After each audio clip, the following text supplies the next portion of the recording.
Nirmala kenyam kanasin content barach me bajeling ban rach kamanda shi tore wika gambela ko kor shangdaran dan shibar shikan nuare shikan kamak ka kem jiwa sha ne dangro sha kanak kanore tilawuni ka shekel kane ti jiboni ban lera ban je kula linkel akan konore rach me de jono jin mi jirama jidit ka jan channel me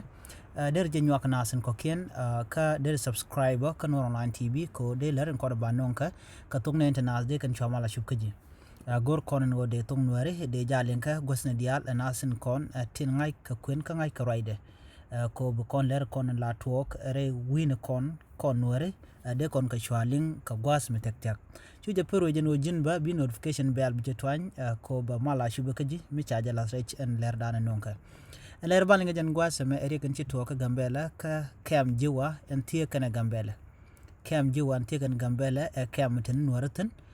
shala den wona ene sha wun nuar dangraw sha kanak ka shekel ka jiboni te kwik ka pegdien kane to kane ti shirek ti kana jek rawi ka gambela ka jiwa kane tin na kanwari ka bar chika wora kem ka jal kan ka mech chika na chicken ka chuma kan wini chika mere kem ka shuka na chu dwan mach ajan gwat mi liu ne dok liu ka ten ka jiboni tila nuare ka kem jiwa en wale reyu ka gambela ba cha on klat wero cha je nyortin agatin kon la gan nuare re ka me tuoga at gan nuare ten kon kene te kon te la gan nuare gwadon kan wontin en edwak cha je bat jan dan let bar let kan mishit kan me kia nyak terrorist group dan en china chicken kama kem en la kem jiwa ko ngai kan no telegram biler mobile ling chikari ka mo shikan ladan tam re wichin wini kuma gambel ngode telam lada ka kor gwase shikan ladan no ide manaria ke bus station ide jana gwada dana tie ka bar de ti kula wona na gor kan no de nuar de kanak shit kam jito kan wala ka kem dana la kem nuari menten nuarten ke mitedi ko kan ga nuar content re kuma ka kaniten kon lado de ne dial de kanuka manaria ke gwada ma kotin ka chaga jongo no shi gwat mi chong china de wutin jen mi yen kan eto ngwana longo ne de yana shika bar duno kan warin kon la gan ware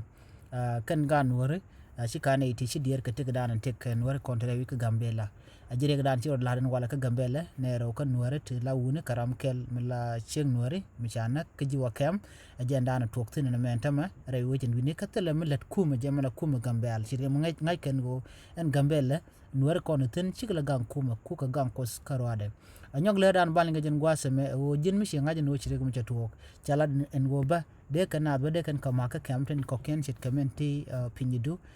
te kam tarpam kan gwazati de kan kama anyok de kan nuar berber sabo ke gwada dan nuar tin ka gambele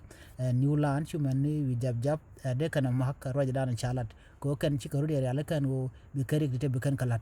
na me ngai kana coordination mi kana lat ka kwarken ko ngai kana wala kwarken la ka ya defen ka taram la kap ka sheng me la kana la kan ka na ke mi shigana na kan ta taram bu jugudi ke re ga den chala da agenda ndi yeling ka ta da na sire ga mi chor lar ke je goro jimbi nyana iti ko ken biya ta kamal bye bye